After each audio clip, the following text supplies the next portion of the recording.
My guest today is John Bowen. He's the president and founder of CEG Worldwide and also the president and founder of CEG Insight. John, welcome to the podcast. Well, thank you, Bob. It's a pleasure and the first time with you, and I'm excited about it and sharing some of the most powerful research we've had.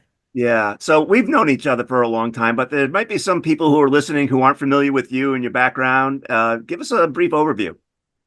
Well, as you mentioned, I am the founder and CEO of two companies, one CG Worldwide, which is all about really helping top financial advisors accelerate their success even more. And then the research side, I have a company called CG Insights, where we study wealth at every level, as well as best practices of advisors. And what we're doing is combining the empirical research with applied experience. And the reason I've done all this is, Bob, you might relate to this too, is I found myself as an advisor. Now, this would have been over 20 years ago. I was an advisor for 26 years, and I was in an entrepreneurial fog. And I really wanted somebody to just, give me the game plan on how to do this stuff. And I felt like I had to always do it. And so I had two partners. I was CEO of the firm, and we built it up to a little over $2 billion in 1998. We were the largest independent advisor at Schwab. And that got us a lot of offers. We ended up selling it for 16 times earnings. Quite honestly, I wouldn't have done it. But my two partners, I learned that it's important to have the majority. I had the largest interest, but not the majority. So it was a great liquidity event. And that's where really from there, I've continued on setting up these companies to really understand what works best now for a financial advisor, both top and those aspiring to be top. Yeah.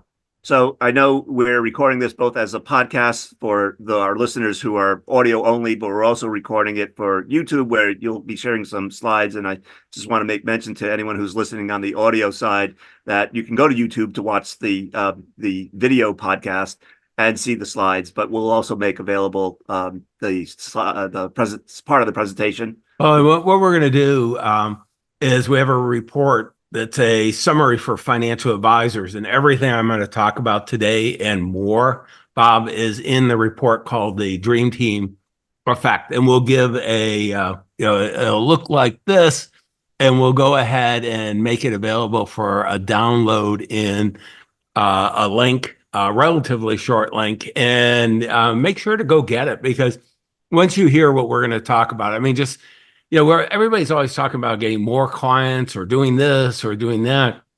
One of the things as we scale up, it's so important to have the right team. And it makes, for most advisors, this is probably the most important decision they're ever going to make. Yeah. So in the Dream Team Effect study, you came up with 7 thought-provoking questions that we should be discussing. Start with the critical insight from the study, and that underscores this crucial role of teamwork. Yeah, one of the things that I was very interested, because as I mentioned, that entrepreneurial fog, I really struggled in the beginning as a team, and one of the things is you're going as a financial advisor, and you start having success. You can't do it on your own, even with today's technology. So you have to hire in individuals, and boy, that's a challenge. And what our research, I'm going to put it up, and again, this will be on for those of you who are going to end up going to it. Actually, let me just do it from the slide itself, or on the page. We're going to have it on, it's right in the beginning on page 6. And well, actually, let me do it here first. And so on the slide, one of the things we asked is, what's the relative success you're thinking? And one of the things that I found very, very quickly that was interesting was this whole concept that, really only 8.1% of the advisors felt they had a true dream team. And if you think about that, Bob, I mean, I was on a ski trip when I got this research, and I was with 16 top financial advisors, and I thought they were going to question the numbers. And they immediately go, wow, I got a lot of company. Nobody questioned it at all, because people, we've struggled with this. And when we look at different levels, and I'm going to give some segmentation in a bit, but Mhm. we found that 42.9%. They said they had high performing individuals, but they really weren't working together. And negative performance, 42.9 reported that they had actually had lost assets under management Mhm. or revenue due to a team member. So the consequences of having a bad team is huge. Yeah. And what we want to do is really make sure that we're structured in a way that we're going to be able to accomplish the goals, really get the results for the clients, for the team as well, and then for yourself. Yeah. Before I move on, I'm sort of curious about this notion of genuine cohesion. Like, is there a definition of it? What does that look like? Well, the big thing at a higher level, the highest level we'll talk about is a concept called co-elevation. Hmm. And one of the things that I'm looking for in a team, and we found this are the most successful teams. This is a study of 899 very successful financial advisors.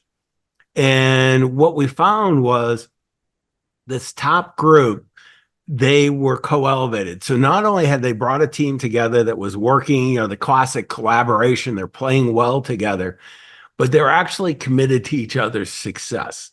And that's a much higher level type thing. And if somebody does something wrong, you're going to go ahead and share with them.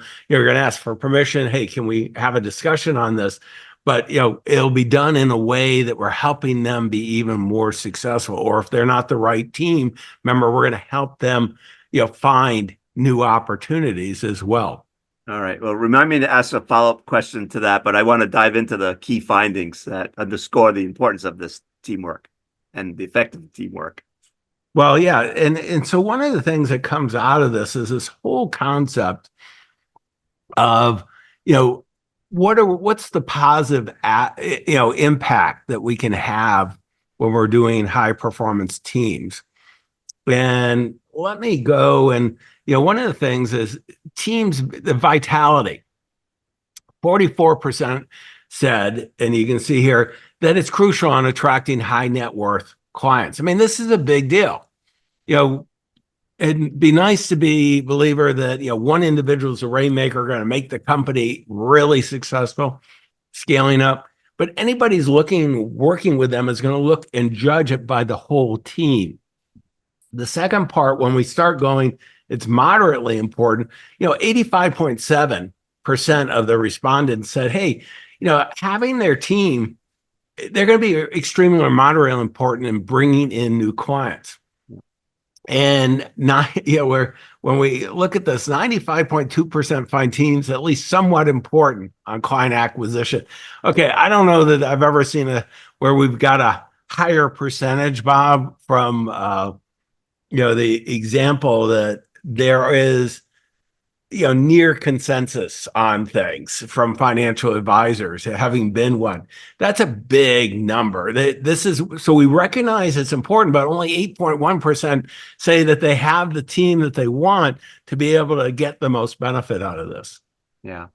So there's, in my old days, in my former research company, we called it ARE, attract, retain, and expand. So that Mhm. you talked about the attracting clients. What about retention? Is that important in the team world too? Yeah, really retention is so important. So we were talking about marketing. Let's go to retention.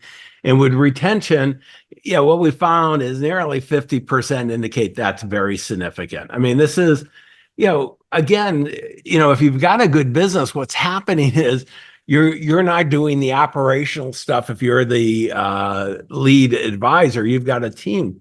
Well, they can very quickly, we've seen over and over again that can be a major problem. And the positive impact, 92.5% said, on client retention, you know, 50% significant, 42% somewhat positive.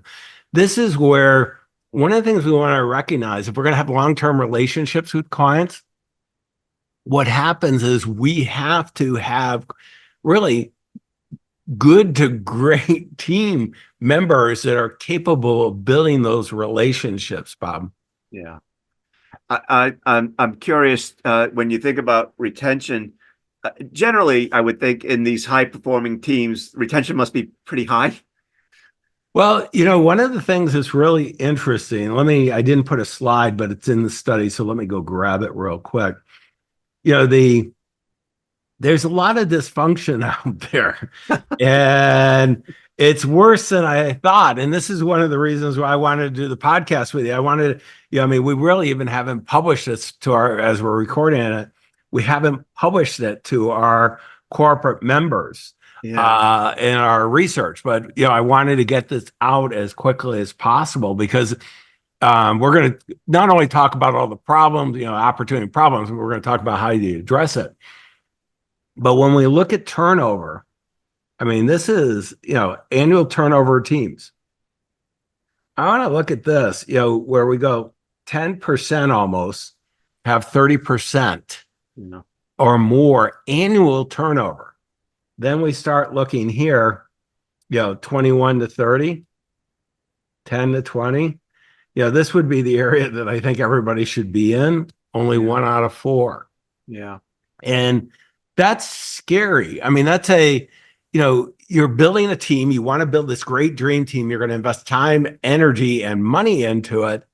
And all of a sudden now we're doing that and they're leaving us. And, how can we really make that work is one of the key things that I want to talk about. Yeah. Every sort of slide that you present creates another question in my head. And I think about retention and turnover. I think about, is it occurring at the administrative level, at the advisor level, at the customer service level? What is, All or, of the above. yeah, All of the above. And that's where the challenge is that, and the thing that's really tough is this industry. And let me go to a concept that I want to talk about. I'm going to just put the image up. yeah, Is this concept of accidental CEO. yeah, And I got to tell you, I'm going to relate it to myself first. I did look to see who used it first. It's been used many times, but I couldn't find anybody to attribute it to. But the concept is that most financial advisors are accidental CEOs. mm, And I know I got into the business. I wanted to do just a great job for my clients. I wanted them to make smart decisions about their money so they achieved everything that was important to them. And then I started having more and more success. And by the time we were at $2 billion, we had a lot of employees. yeah, And I got to tell you, I made a lot of mistakes along the way. I was an accidental CEO. I didn't want to be a manager. I didn't even want to really be a leader. I wanted to be a financial advisor. And this is one of the things that I really want to ask everybody who's listening or viewing this on YouTube to really think about, okay, embrace that. That's okay. Now we can go ahead, given that, how can we frame it so we can build really a self-managing team, yeah, company that would allow us to accelerate and achieve everybody's goals? yeah. And I think about, as you're talking about the accidental CEO and the turnover rate, you were probably never trained as a HR manager in terms of hiring someone or finding the right skill set, or do they have the right knowledge and the right attitude and the right perspectives? Will Well, they and, fit and in even if here? you were at a major wirehouse, or a large independent broker dealer, or you have if you're an RIA, you got a regulatory group you're working with, you don't have them sitting in your office with you. And even when I ended up getting a scale in another business in between where I did have that person and actually had the department. We had 400 employees. You end up, you know, you still have to reach out constantly. You're learning and all this. And how can we set this up? And particularly the thing that I became so big for me is a self-managing practice where everybody's committed to that collective success Mm, so that you don't have to be the manager of yeah, this. yeah, And I want to point out one other thing, Bob, that I think is really important as we're setting the challenges up before the solution. This was a big surprise to me.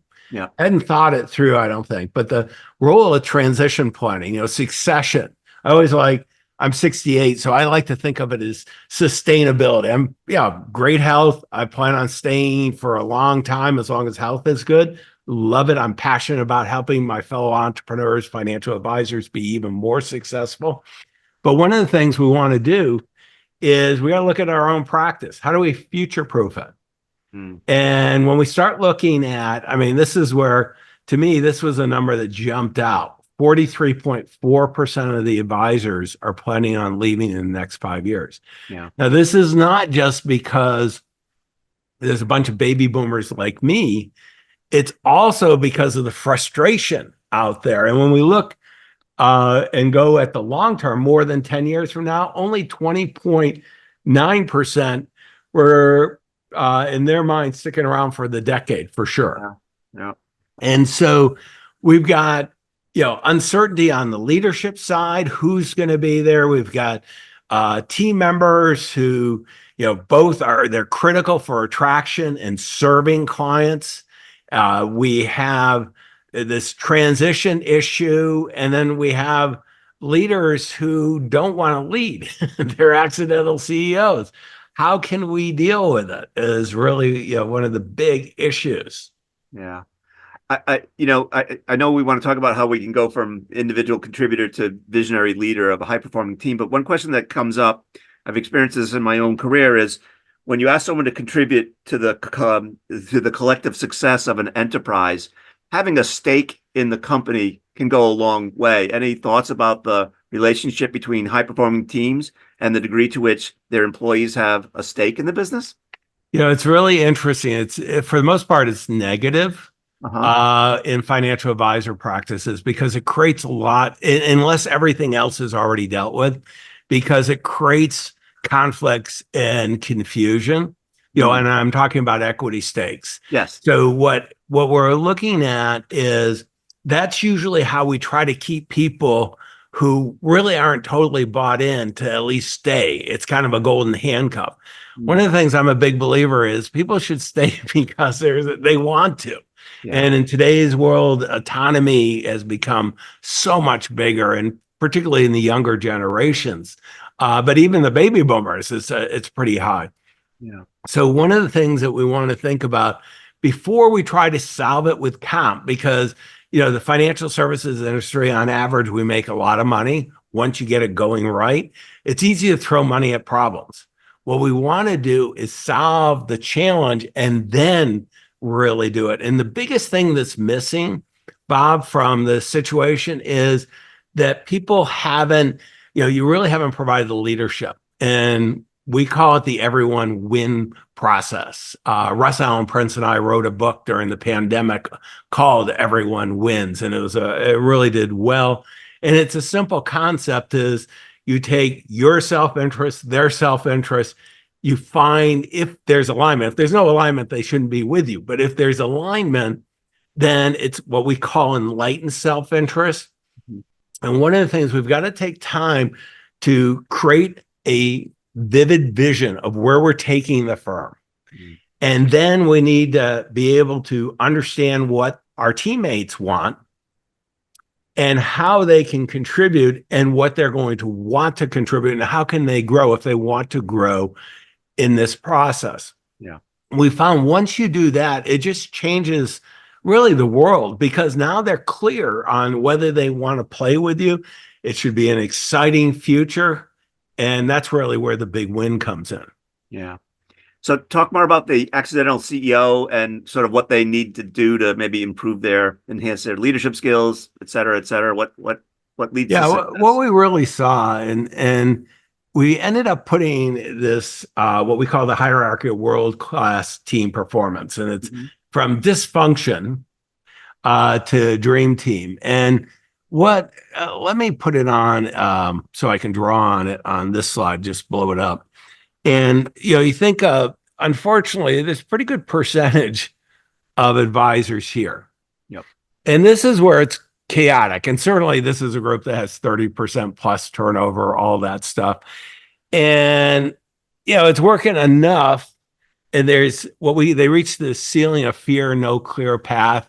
Nobody really wants to work there, but it's profitable enough and they're going to grind it out. And This is usually, Bob, where the person leading it hates their life, but they're making too much money to kill it yet, type thing. The next group is a really common one. This is high performance individuals. Mm. And this is where, our industry attracts a lot of really successful people. And what we find here is they coexist. They're not really playing together, but they're working together kind of in silos, if you will. And all of us have experienced that. There's just talent, and then there's enough people doing enough things that, stuff happens. And this is what most people coach to, is this concept of high performance teams, where you have a collaboration where you're working together. And we here at CG call that you reach the ceiling of good enough, and quite honestly, most advisors, when they get to that level, go, this is good enough. Let's stop. And what we're suggesting, and 8.1% of the advisors in the study said, you know what? We've hit this dream team. We are working together with outstanding individuals. We're really each teammate is actively helping each other excel while driving the practice forward to achieve that vision, the most important goals. And this is where the magic happens. So, the question then is, okay, how can we race up this hierarchy of world-class team performance faster and with less effort than we ever thought possible? And that's really what the balance of the research goes through. Yeah. A question that comes to mind, John, is as I think about the listener and the viewer of this, is when we talk about teams, are we talking about companies with 500 million in assets under management and 10 employees? Is there sort of a bottom, a bottom to this, where you can't More be than one person. yeah. No, I mean, really, we broke it out. I can't remember. I don't have the corporate study, but we have all the different team structures and everything. Right. And I think we called it really creatively, the solo advisor was the one that, is the smallest team. And there's some successful small advisors, these solo advisors. And then it becomes what I would call a lifestyle boutique, which is great. I mean, you can do that in today's world. And then there are others that have, large enterprise and multi-billion dollar practices. But in every single case, we've got to deal, unless you're doing everything on your own, there is a team. And even if you're doing everything on your own, there's the internal team and the external team of other professional strategic partnerships you have. And you have to, it's really easy to be chaotic with them as well. Right. And what we want to do is create that co-elevation with both internal and external. So in the case of the solo advisor, where you might have to have a outsourced CIO or an outsourced compliance department or outsource whatever CRM, I don't know, right? I mean, you're still a team. Yeah, no, I outsource a tremendous amount, Bob. And, and one of the things, we have a written vision statement for our companies. We share it with everyone. We get very clear what's in their self-interest, what's in our self-interest, what were expectations. And I can go on and on the process we go through it. I'm going to share that. Actually, let me just put that as you're up. talking about it, I'm thinking this has to be a mindful approach to actually make this right from Well, a dream and to this is the reality. problem, is what we typically do is we read articles, even books, Yep. where there's no framing. Yeah. One of the things about CG, we're big on mastering framing. Yep. And because, it's not that we just have to have really great teams and ideally dream teams, but we got to do everything else. And, this is where, the good enough hits in, and sometimes we don't even get to the good enough ceiling. So Yeah. how can we do that? Well, one of the things we're big on, and remember, we're always taking empirical research. This is our company, CG Insights, doing the research. And we will make available the study, the Dream Team Effect, for everybody who's listening to this or viewing this. And the second part is, we have the privilege of coaching and training thousands of advisors each year. And we call that applied experience. So we're bringing that together, and we created this model. And this is what we call the Dream Team Framework. It's unlocking exceptional performance in teams. And you'll see is there's 3 key levers here. There's 9 accelerators. There's 3 3 core goals, excuse me. And then the ultimate outcome. So I'm going to do it on reverse so I can draw on it. What every team leader and quite honestly, every team member wants unequaled performance certainty. Mm-hmm. We want stuff to work. At the end of the day, we want stuff to work. So to do that, what we got to do is start having momentum. We got to have the foundation so everything's working, and we have to have the results, the outcome, to make this all come. Now, what we found in our research, there were 3 levers. Starting with motivation. The very first thing is we have to move from self-interest. And this is something our industry is really good at. It's very easy to get clear on your own interests. Mm-hmm. And it's the question on the equity side. One of the things when we ask, a lot of the teammates don't want equity. And it's really interesting. Even in Silicon Valley, I live in Silicon Valley, a lot of people don't believe the equity is going to have value. Now, right. You and I might have different beliefs, and I can tell you I do. But one of the things we want to get clear what it is they want. And then we can go ahead and we can have what we call the enlightened self-interest, where those 2 circles of self-interest come together. And that will inspire them. It's going to motivate them. And this is the whole team now. Second is engage. We're going to move from being managed to everybody's going to take their own self-responsibility. Yeah. And then on the execute, our industry is so good at doing what I call strategic stumbling. The industry, you don't have to be really, you can be very talented, and not run a very good business, and you can still make it work.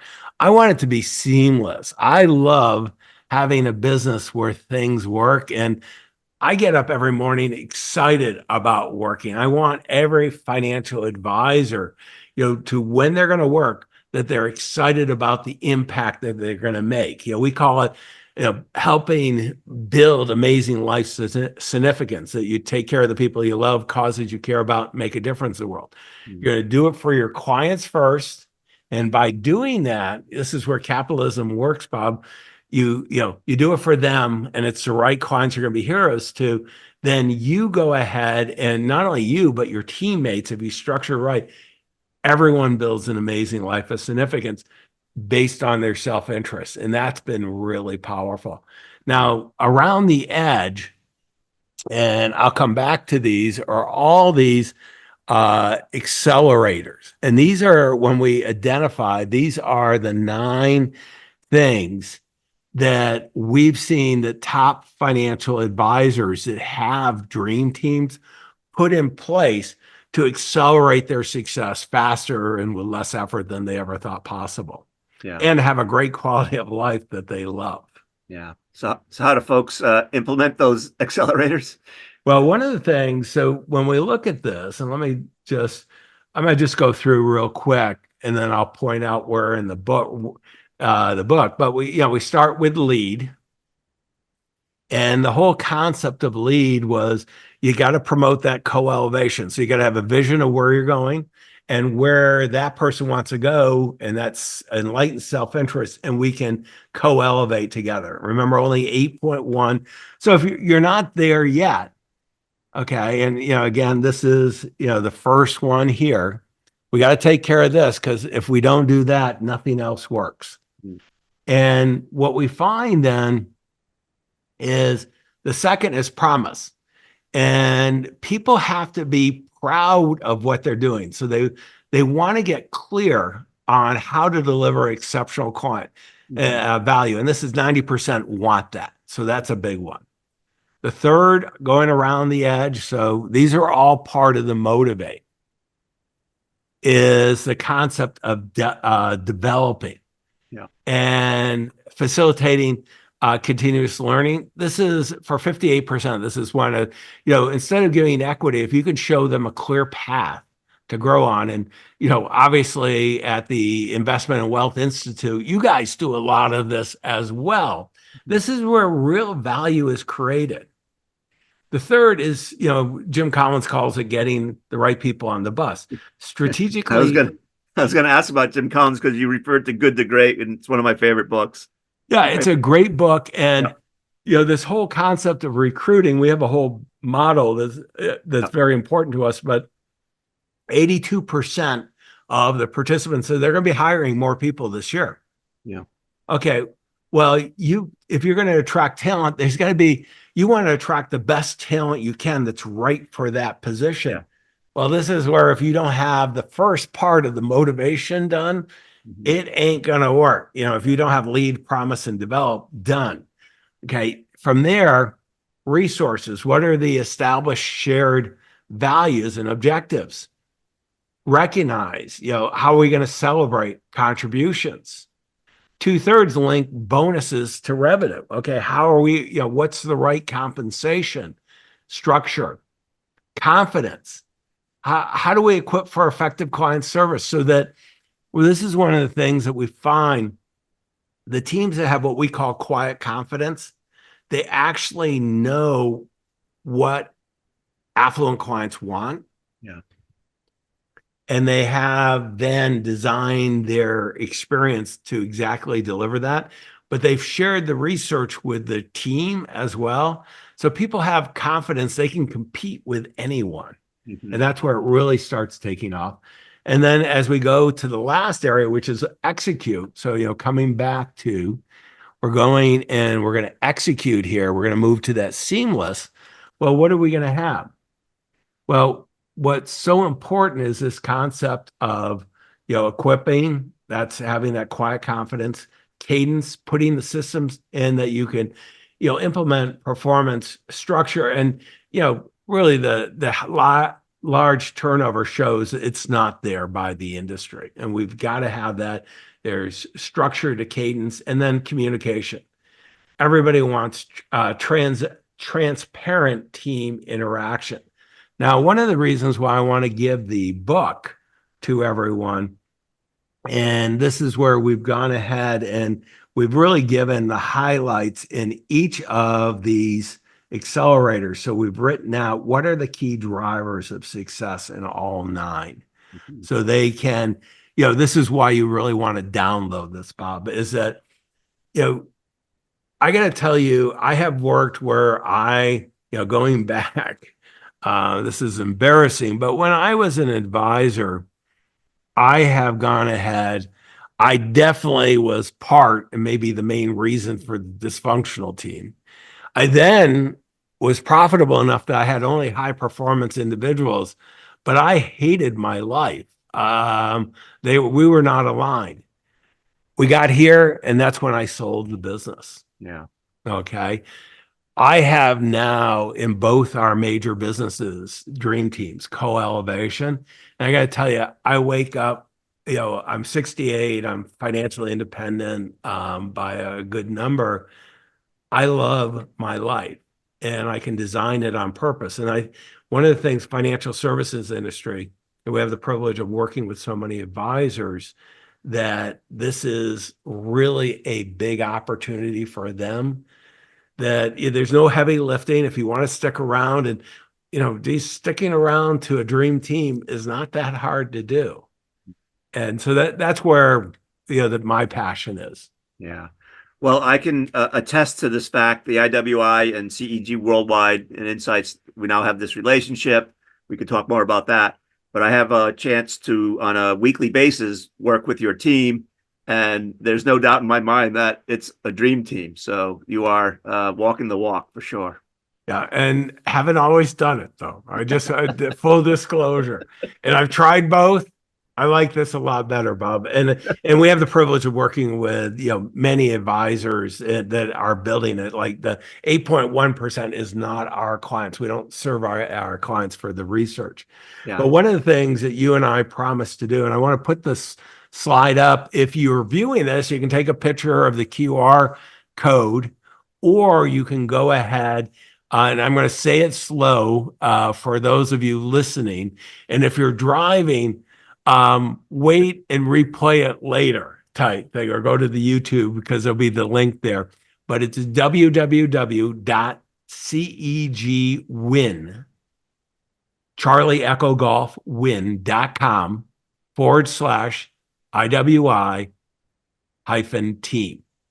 And when you do go there, what you're going to find is you'll go ahead to our website, and you'll have the ability, just put in your information. I cut a short video. It's about 3 minutes on the Dream Team effect, and walking you through. You can get it's totally complimentary, and what the benefits, what you're going to gain. And this is, to us, this is what we talk about. It's empowering your team, elevating your practice, achieving excellence. And one of the most important things from my perspective, Bob, is you get a great quality of life, not only for yourself, but for everyone.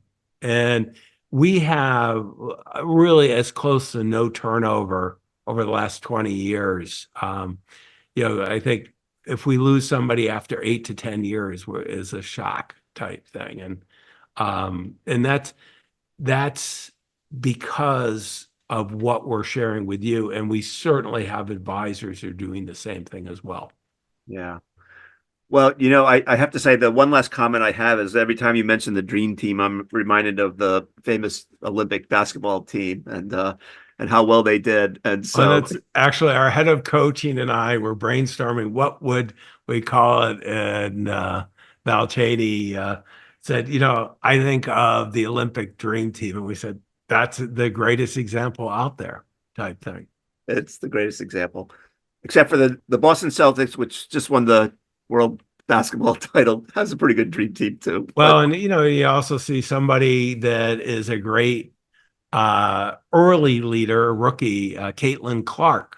I have not watched any of the women's basketball and WNBA until she came on, and you can see the teamwork coming together for their team. And this is where, if you have the right framing, in their case, a good coach as well, the right talent, it's amazing what you can accomplish. And it's the same whether the Olympic Dream Team, we can think of many other teams, and everybody probably has been on a team that performed at a high level.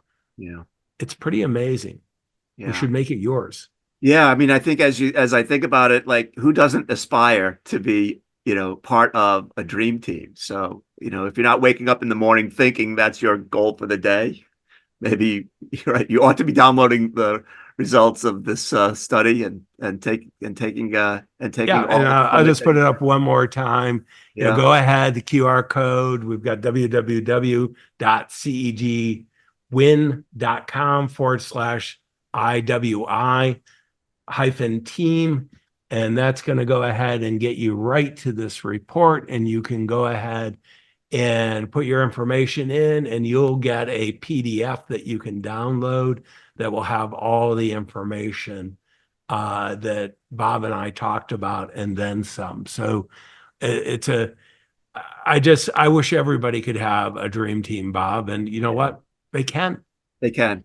Well, before I close, I want to obviously thank you for sharing your knowledge and wisdom with us, but I also want to remind those who are listening or watching that you'll be speaking at the IWI Strategy Forum taking place between September 30th and October 2nd. And I forget the exact date that you'll be speaking, but maybe you remember. I don't remember, but I do remember I am going to dive deeper into teams, and I will be hanging out at the conference the whole time. So if you're there, we're going to have an opportunity to have some great conversations. And we have a strategic partnership, as Bob talked about, with the Institute, and we're providing our leading edge research as we go to each of the conferences and sharing it. And So definitely don't miss the conference. There's going to be a lot of great material there from not only us, but other companies as well and other speakers. Well, John, as I said, I'm much obliged. Thank you for everything today. Well, thank you for your partnership, and I appreciate the opportunity to join you today.